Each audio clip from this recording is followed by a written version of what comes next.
Hello guys, मैं तुम सबके लिए लेकर आज का हूँ Tomb Raider king episode number 8 और ये भी काफी ज्यादा मजेदार होने वाला है, तो इसे पूरा जरूर देखना। लेकिन गाइस उससे पहले 78% लोगों ने चैनल को सब्सक्राइब नहीं किया, तो उसको भी जरूर कर लेना। तो अब ज्यादा देरी न करते हुए स्टार्ट करते हैं। Let's get started. एपिसोड की शुरुआत बिल्कुल वहीं से होती है जहाँ पिछला एपिसोड खत्म होता है, जिसके अंदर ryuga जो होता है वो घुस चुका होता है तेंसाई की कंपनी के अंदर, और वहां पर जो बॉडीगार्ड्स होते हैं उनको पेल दिया होता है। इधर से तेंसाई कह रहा होता है, ryuga तुझे क्या चाहिए, तूने वैसे ही हमारे लोगों की पिटाई कर दी है। और इधर से फिर जो बॉडीगार्ड्स होते हैं वो फिर से खड़े हो जाते हैं लड़ाई करने के लिए। लेकिन इधर से ryuga जो होता है वो कह रहा होता है कि अब मैं तुम लोगों को ऐसा सबक सिखाने वाला हूँ कि तुम लोग कभी भूल नहीं पाओगे। तो बॉडीगार्ड के जो क्राउन जूल्स हैं उन्हें मरोड़ दो, मतलब कि समझ जाओ। और भाई हालत खराब। दूसरी तरफ हम देखने मिलता है कि फिर ryuga जो होता है वो यहाँ पर येनागी को जो होता है अपने घर लेके आ जाता है और कह रहा होता है कि अब मेरे रेलिक्स को ठीक कर दे। तो मगर यहाँ पर येनागी जो होता है वो चिल्लाने लगता है और कह रहा होता है, पागल है क्या तू, इसमें 3 दिन में ठीक करूँ, इतने सारे हैं, पागल है तू, 1 महीना लग जाएगा। लेकिन वो चिल्लाया जा रहा होता है। तो फिर यहाँ पर ryuga जो होता है एक पंच लग देता है उसके ऊपर और उसको मुंह फोड़ देता है और कह रहा होता है कि मैं तेरा बॉस हूँ पागल, और देख तुझे मैंने ये जैपनीज पेन दिया है ना, इससे ठीक कर जल्दी चल। कहते हैं भाई ठीक तो मैं कर दूं, लेकिन इसमें काफी टाइम लगेगा, तू समझ क्यों नहीं रहा इस चीज को लेके। तो ryuga जो होता है वो कह रहा होता है कि तुझे चलाना ही तो है। तो यहाँ पर कहता है कि ठीक है तो खुद कर लेना फिर। तो यहाँ पर ryuga जो तो वो बैठ जाता है और ठीक करना स्टार्ट कर देता है। हम देखने मिलता है कि वो 3-4 स्ट्रोक मारता है और वो बिल्कुल अच्छी तरीके से ठीक कर देता है। तो यहाँ पर यानागी जो होता है वो कह रहा होता है, भाई तू ठीक कर सकता है तो फिर मुझे क्यों बुला रखा है तूने फालतू का है, जब जल्दी कर सकता है। तो ryuga यहाँ पर बताता है कि मैं इस चीज के लिए बिल्कुल भी ठीक नहीं हूँ, देख पेन की क्या हालत हो गई है, और क्योंकि उसका डोमिनेंस है काफी ज्यादा, इस वजह से वो पेन्स को और रेलिक्स को नुकसान पहुंचा सकता है। लेकिन यहाँ पर जो येनागी है उसकी एफएनसी है, तो वो उसको कंट्रोल कर सकता है अच्छी तरीके से। और वो कह रहा होता है कि तू ऐसे ही काम करता रहेगा ना तो मैं हर साल सैलरी पे सैलरी बढ़ाता चले जाऊंगा और तू काफी ज्यादा अमीर हो जाएगा और तू मेरे लिए फ्यूचर एसेट है। तो वो काफी खुश हो जाता है। जैसे ही ryuga यहाँ से जाने वाला होता है तभी पोर्टल खुलता है और उसमें पता चलता है कि उसके पास यहाँ पर रेलिक रिस्टोर करने वाला भी एबिलिटी आ चुका है और वो काफी ज्यादा खुश है। तभी यहाँ पर येनागी का फोन मिलता है। तभी देखने मिलता है कि फोन की तरफ से आता है एडवर्ड। एडवर्ड जो होता है वो बात कर रहा होता है यहाँ पर ryuga से, और ryuga जो होता है वो कह रहा होता है कि ओ एडवर्ड तो कैसा है। तो यहाँ पर बताया जा रहा होता है कि जो एडवर्ड है वो किंग ऑफ रिचेस है। पहले ये काम करता था दलाली वाला, मतलब एक रेलिक इधर से लिया, दूसरा रेलिक इधर से लिया, इधर से इधर को बेच दिया, इधर से इधर को बेच दिया। लेकिन बाद में ये ऐसे करते करते काफी ज्यादा अमीर हो गया, जिसकी वजह से इसे किंग ऑफ रिचेस बोलने लगे। और अब ये टीम वगैरह भी चलाता है। इसने काफी सारी टीम्स बना रखी है जिसके अंदर ये काम भी करता है और करवाता भी है। तो यहाँ पर वो डायरेक्ट ऑफर देता है यहाँ पर ryuga को कि तू हमारे साथ मिलकर काम कर ले। तो यहाँ पर ryuga जो होता है वो कह रहा था कि मैं क्यों करूँ, तेरे को क्या लगता है मैं तेरे लिए करूंगा। तो वो कह रहा था कि वैसे मुझे पता है कि तू किसके लिए करेगा, कायरा क्लक के लिए। तो कहते कायरा क्लक, वो क्वीन ऑफ वॉर। तो कहते कि हाँ। तो तू उसके लिए काम करेगा। तो कहते कि हाँ जरूर करूंगा। सीन बदलता है, हम देखने मिलता है कि यहाँ से प्लेन में ये लोग जा रहे होते हैं और इस येनागी जो होता है वो आयरिन से यहाँ पर माफी मांग रहा होता है, जो कि इसने इसके भाई को जो लूटा वूटा होता है ना उसको लेके। लेकिन यहाँ पर आयरिन जो होती है वो क्या जो होती है, क्या टेंशन लेने की कोई बात नहीं, मेरा भाई ऐसा ही था और कमजोर था, इस वजह से तूने लूट भी लिया, कोई बात नहीं, सब चलता है, इतना तो चंगा से ही। यहाँ पर वो जैसे बोलते हैं तब हम देखने मिलता है कि वो पहुंच चुके होते हैं जहाँ पर इनकी लोकेशन है। वहां से फिर एक एरोपोर्ट होता है जहाँ पर यहाँ पर दूरबीन लगे होते हैं। दूरबीन से वो देख रहा होता है कि जिस आइसलैंड पर इनको जाना है। अब मगर वहां पर जाने वाला जो ब्रिज है वो टूटा हुआ है। तो यहाँ पर ryuga जो होता है वो कह रहा होता है कि हम लोगों को बोट की मदद का इस्तेमाल करके जाना होगा। जैसे वो बात कर रहा था तब तक हम देख रहे हैं ये नागी जो होता है वो कहता है कि मेरा पैन चोरी हो गया। तो भी ये देखने मिलता है यहाँ पर ryuga भी कहता है कि ये क्या चला। तो भी बहुत सारे लोगों के यहाँ पर रेलिक्स चोरी होने स्टार्ट हो जाते हैं और ryuga का भी यहाँ पर 3 रेलिक चोरी हो गए होते हैं। तभी वो अपनी रोप को कह देता है कि जा उसका पीछा कर। तभी यहाँ पर ये नागी कह रहा होता है कि अगर हमारा चोर ने ये चोरी कर लिया तो अब उसे कैसे पकड़ेंगे। तो यहाँ पर वो कह रहा होता है कि टेंशन मतलब हम लोगों ने पकड़ लिया।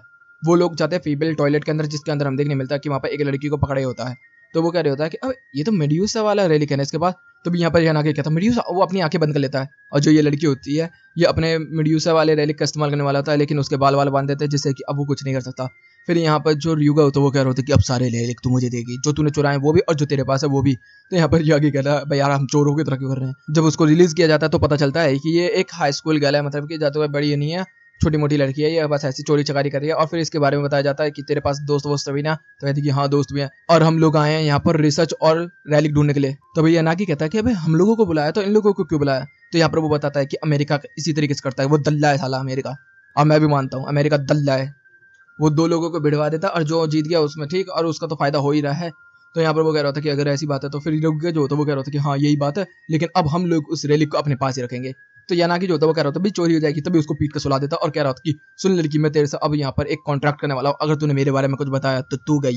सीन बदलता है, हम देखने के लिए मिलता है कि यहाँ पर एक लड़का होता है थॉमस नाम का, और वहाँ पर एक लड़की होती है। यहाँ पर वो चिल्ला रहा होता है उस लड़की के ऊपर और वो लड़की से बोल रहा होता है कि तेरे रेलिक कहाँ है और जो तूने चुराए वो कहाँ है। तो कहता था कि मेरे से भी चोरी कर लिए। तो कहती तुझसे चोरी किसने की ये बता। लेकिन यहाँ पर कॉन्ट्रैक्ट जो बना होता है ये होता है कि अगर उसने कुछ भी बताया उसके बारे में तो ये पकड़ी जाएगी। फिर यहाँ पर इस लड़की का नाम बताया जाता है जिसका नाम होता है विवन। और यहाँ पर वो कह रही होती है कि बता दे कोई बात है टेंशन मत ले। तो वो बता देते कि वो 2 लोग थे और जैसे वो बताते तो उसके पेट में गुदगुदी होनी स्टार्ट हो जाती, मतलब कि उसकी सजा यही थी और कुछ नहीं थी। फिर इधर से सीन बदलता है, हम लोगों को देखने मिलता है कि वो बोट पर आ चुके होते हैं ryuga और yanagi, और वो भी भेस बदल के। अब वो CIA के बंदे बन के आए हैं यहाँ पर। जैसे रात हो चुकी होती है तभी हम देखने को मिलता है कि तभी यहाँ पर एक रैलिक अजीब सा अपडेट होने लगता है।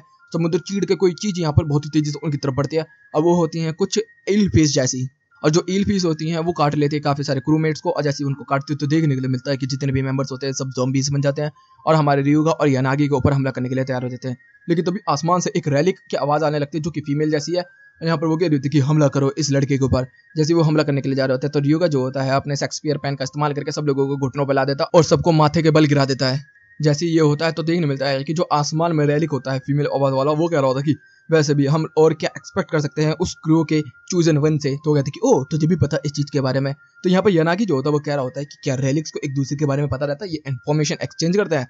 तो यहाँ पर ryuga को इस चीज के बारे में नहीं पता होता, लेकिन वो फिर भी बात करता है। तो जिसके अंदर वो कह रही होती है कि वैसे अगर तुझे चूज किया गया है तो अब हम तू गया बेटे। तो कहते कि अच्छा वैसे उस कौवे ने किया क्या है, जब मैं इजिप्शियन गॉड से भी फाइट किया था तब वो लोगों ने भी कौवे को बहुत बुरा भला बोला था, ऐसा कौवे ने कर क्या दिया भाई, ये तो बता दो मुझे। तो यहाँ पर वो बताना स्टार्ट कर देती है कि जो कौवा है ना उसने पहले कुछ समय पहले एक इंसान को चुना था और उसने अपने गोल्ड रेलिक्स जो है वो उस इंसान को दे दिए थे, जिस वजह से वो इंसान काफी ज्यादा ओवर पावर्ड होना स्टार्ट हो गया था। लेकिन हम लोगों को ये पसंद नहीं आया, जिसकी वजह से हमने उसे प्रिजन में बंद कर दिया। तो भी ryuga कहता है कि अच्छा जहाँ पर मैं फाइट कर रहा था वो प्रिजन था उसका, अब समझ में आया वो वहां पर अचानक से कैसे आ गया था। फिर यहाँ पर ryuga बोलता है कि अच्छा वैसे तुम लोगों ने फिर उसको हराया कैसे। तो कहते कि इसमें कौन सी बड़ी बात थी, हम लोग जानते हैं कि इंसान जो होते हैं वो लालची होते हैं, हमने उस इंसान को धोखाधड़ी करने पर मजबूर कर दिया और लालच दे दिया, उसने कौवे को धोखा दे दिया और कौवा को धोखा दिया, जो वो कौवा था वो कमजोर हो गया और कमजोर होने के बाद हम लोगों ने उसे पकड़ लिया और दबोच लिया अपने पास। तो कहते कि अच्छा ऐसी बात है, अगर तू हमारे साथ आ जाएगा तो हम तुझको भी माफ कर देंगे। तो कहते कि अबे पागल है क्या तू, मैं बाप हूँ तुम लोगों का। तो कहते अच्छा ऐसी बात है। तो भी वो अपने बीस्ट को भेज देती है और हम देखने के लिए मिलता है कि काफी सारे इंसानी बीस्ट जैसे मछलियां आ जाती हैं जो कि अटैक करना स्टार्ट कर देती है।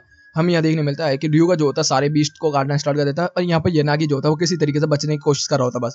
और यहाँ पर ryuga जो होता है अपने इजिप्शियन ब्लेड का इस्तेमाल करके यहाँ पर बहुत सारी मछलियों को काट दिया होता है। लेकिन yanagi जो होता है वो काफी ज्यादा थक रहा होता है क्योंकि कमजोर है वो। लेकिन तभी एक मछली जो होती है वो yanagi को खत्म करने वाली होती है, तभी ryuga आकर उसे बचाता है। लेकिन बचाने के चक्कर में जो वो ब्लेड होता है वो टूट जाता है और उसका जो आखिरी हथियार था अटैक करने के लिए वो भी खत्म हो जाता है। लेकिन तभी यहाँ पर और भी सारी मछलियां आनी स्टार्ट हो जाती है। तो यहाँ पर ryuga कहता है कि हम लोगों को यहाँ से भागना होगा। जैसे वो भागने के लिए शिप के साइड में जाते हैं तो देखने मिलता है यहाँ पर थॉमस वगैरह भी आ जाते हैं और यहाँ पे विविड जो होती है वो बता देती है कि इसी ने मेरा रेलिक चुराया है। तो कहता है कि थॉमस अच्छा ऐसी बात है। तभी वो एक पाइप निकालता है और सीधा शिप के ऊपर चढ़ के हमला करता है। हम देखने मिलता है यहाँ पर ryuga कहता है इसकी मिसाल कितनी ज्यादा ताकतवर है, इसने तो गड्ढा कर दिया। और जैसे ही इन दोनों की बात होती है तभी लड़ाई चालू हो जाती है, दोनों एक दूसरे के ऊपर लात घूसा बजाना स्टार्ट कर देते हैं, दोनों उछल उछल के एक दूसरे के ऊपर हमले कर रहे होते हैं। लेकिन ryuga जो होता है वो अपर हैंड ले रहा होता है, जिसकी वजह से यहाँ पर थॉमस को गुस्सा आ जाता है और जैसे ही वो हमला करता है तो देखने मिलता है कि यहाँ पर ryuga के कंधा कट चुका होता है। तो उसे पता चल जाता है कि ये कोई पाइप नहीं है, ये एक ब्लेड है।